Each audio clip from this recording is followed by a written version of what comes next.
It's 12,000 years ago. You're sitting on a cave floor, the sun just went down, and you are bored out of your skull.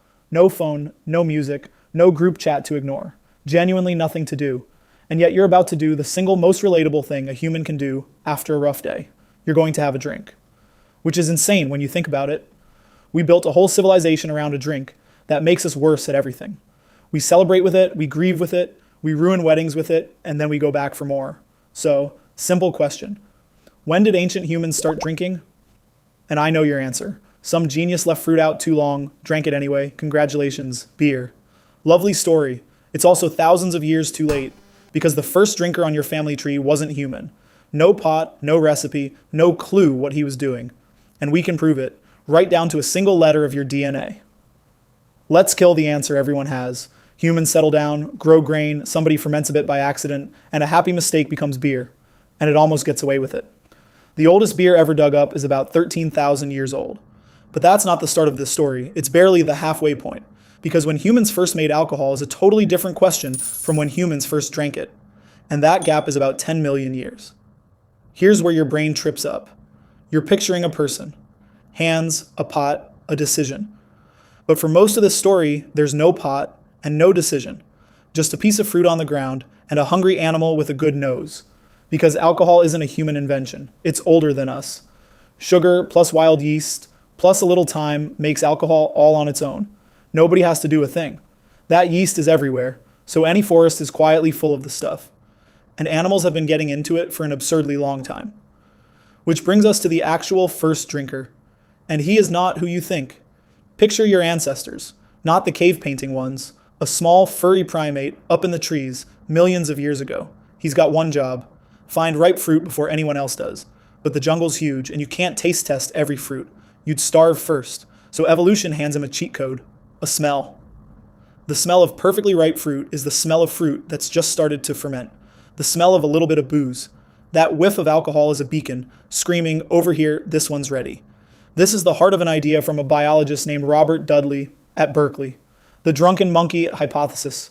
We always assumed humans went looking for alcohol. Dudley says it's the other way around.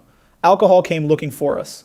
For millions of years, its smell led our ancestors to food, and the ones who loved it ate better and survived. So the craving didn't start with a brewer. It started with a nose. And this is normal in the animal kingdom. Take the pen-tailed treeshrew. Tiny, looks like a stressed-out squirrel, lives in Malaysia. And it might be the most committed drinker on the planet. Every single night, it drinks fermented nectar from the Bertam palm. Scientists measured it. The alcohol gets up to nearly 4%. That's roughly a beer. So this little freak is putting away several beers a night, every night, for life. And the punchline? It does not get drunk. No wobble, no hangover, no regrets. That study came out in 2008, and it tells you something. For a lot of animals, booze isn't a rare accident, it's just dinner. So when you picture the first drinker, bin the pot and the recipe. It was a furry animal on a forest floor, nose deep in a soft, boozy lunch, with no clue what alcohol even was. The buzz was just a free bonus with the meal. But a free bonus in your food, generation after generation, for millions of years, does not stay background noise. Evolution notices, and it adapts. Which brings us to the best proof this whole story is real. And it's hiding inside you right now. Right now, in your liver, there's a tiny machine. A molecule whose entire job is to grab alcohol and rip it apart before it poisons you. It's an enzyme, a microscopic worker on an assembly line, doing one task forever. This worker is called ADH4. And for most primates, for most of history, ADH4 was rubbish at handling alcohol. It basically couldn't do the job. For an ape up a tree, fine. Fresh fruit, picked ripe, no real booze in it. But around 10 million years ago, the climate shifted, the forests thinned, and these apes started spending more time on the ground. And the ground is a different world. The fruit down there has fallen, and it's been baking in the heat, fermenting for days. So your ancestor gets a choice. Leave all those free calories to rot, or learn to hold his drink. And we know exactly what he did. Scientists compared the DNA of dozens of primates, traced this one enzyme back through the family tree, and found a change. One letter of the genetic code swapped for another. The smallest edit you can make. And that one swap rebuilt the whole enzyme. It took ADH4 from useless lightweight to a machine that breaks down alcohol about 40 times faster than before. 40 times. Suddenly, your ancestor can clear booze fast enough to eat all that fallen fruit and barely feel it. And this isn't a guess. It was published in one of the most respected journals on Earth in 2015, right as those apes were coming down from the trees. That's not a coincidence. That's an adaptation. So sit with it. Before anyone built a brewery, before farming, before your species even existed, your body was already being engineered to handle booze. You didn't learn to drink. You were built to. And it wasn't just tolerance, it was an edge. Other apes had to leave that fallen fruit to rot. Yours could eat it. Free food the competition couldn't touch, with a splash of alcohol that even killed off some of the nastier microbes.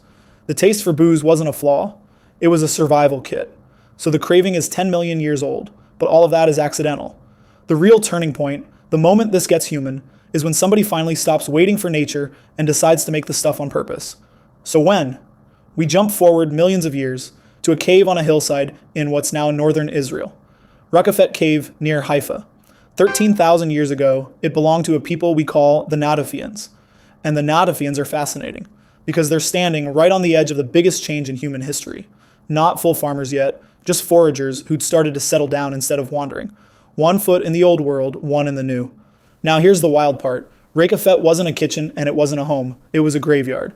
And carved into the rock floor, archaeologists found stone mortars, deep narrow holes punched into the bedrock. They scraped the gunk out of those holes, put it under a microscope, and found traces of grain, but not raw grain. The starches were damaged in the exact way grain changes when you soak it, sprout it, mash it, and ferment it. The chemical fingerprint of brewing, of beer, well, a thick, soupy, low-alcohol beer gruel, more of a boozy porridge than a crisp pint, but unmistakably a deliberate fermented drink, and as far as we know, the oldest on Earth, 13,000 years old, published in 2018. Their own photos show the deep mortars cut into the cave floor. And here's the kicker. The first beer we have evidence for, humans brewed for a funeral, which is either deeply moving or deeply on brand.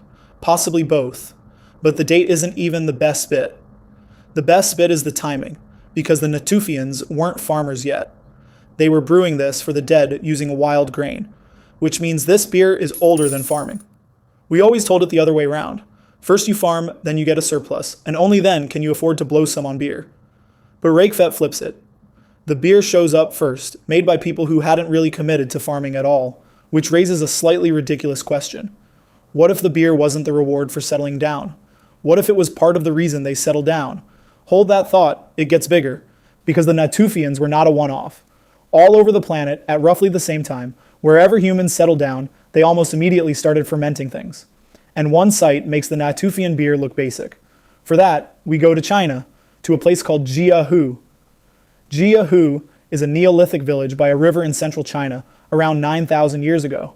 And these people were not messing about. They had pottery, they farmed rice, and some of the oldest playable instruments ever found, flutes carved from bird bones, came out of this site. And in their pottery, an archaeological chemist named Patrick McGovern found a residue. McGovern is the guy for this. He spent his whole career chasing the chemical ghosts of ancient drinks. People literally call him the beer archaeologist. And this residue wasn't simple. Instead of one ingredient, his team found a recipe. Rice, fermented like a wine. Honey, which ferments into mead. And fruit, hawthorn berries or wild grapes. 3 different sugars, deliberately blended into one drink. That's no accident. You don't stumble into a cocktail like that. Somebody designed it. 9,000 years ago in China, somebody was mixing cocktails. McGovern's team proved it with serious lab gear and published it in 2004. Now zoom out because this is what matters. Beer in the Middle East, 13,000 years ago. A fancy cocktail in China, 9,000. 2 cultures, thousands of miles apart, no contact, no shared cookbook. And both, the moment they settle down, start fermenting everything in reach. That's the giveaway. When the same idea pops up all over the world, separately, it's usually answering something deep. We always assumed people settled down for the food. To grow bread, to fill their bellies. That's the version they teach in school. But what if the bread wasn't the point? What if we put ourselves through all that backbreaking effort, the planting, the digging, the staying in one spot, not really to make bread, but to make beer? That's not a joke. It's a real idea, taken seriously by serious people, and it has a name. Beer before bread. Back in 1953, a room full of archaeologists and botanists held a formal academic debate and gave it the greatest title in the history of science. They called it, "Did Man Once Live by Beer Alone?" For 100 years, everyone assumed humans grew grain for flour and flour for bread. But a botanist named Jonathan Sauer wasn't buying it, because early wild grain was a nightmare to farm. Tiny seeds, stubborn plants, and a sad little handful of grain for a whole season of broken backs. So Sauer asked the heretical question: would people really tear up their entire way of life, give up the freedom of wandering, just for a thin, miserable loaf? Or was there a stronger pull? In his words, thirst, rather than hunger, may have started the whole thing. And here's why that's clever. Bread is just calories. Beer is social, a bit magic, and it pulls people together in a way a loaf never will. But to brew enough for a whole crowd, you can't just casually pick the grain. You have to plant it, stay put, and tend it. You have to start farming. So the whole chain flips. Not we farmed, so we ate, so we built towns. More like we wanted to drink together, so we grew the grain, stayed put, and a civilization grew up around the party. The archaeologist Brian Hayden ran with this, calling feasting and its booze a serious social engine. And then the archaeology coughed up something hard to laugh off.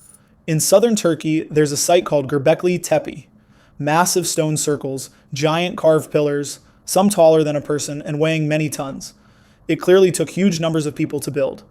And it's roughly 11,500 years old.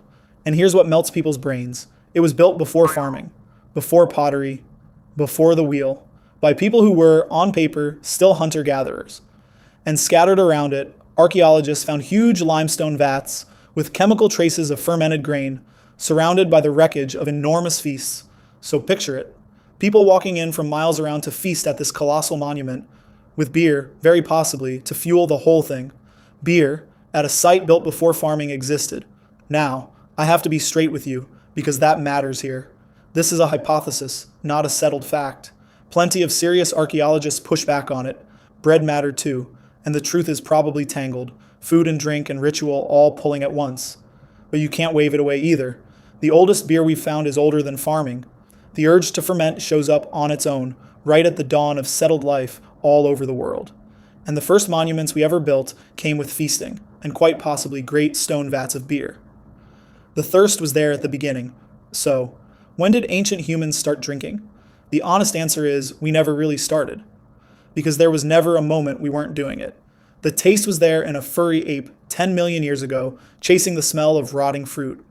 It was written into your liver before your species existed. It was there in a beer brewed for the dead, in an Israeli cave, in a cocktail in China, and maybe in giant stone vats at the very first monument we ever raised. So next time you raise a glass, take a proper look at it first. Because that drink in your hand isn't a modern habit. It's the tail end of a story 10 million years long. You didn't start drinking, you inherited it. And let's be honest, we've basically never put the cup down since. Cheers.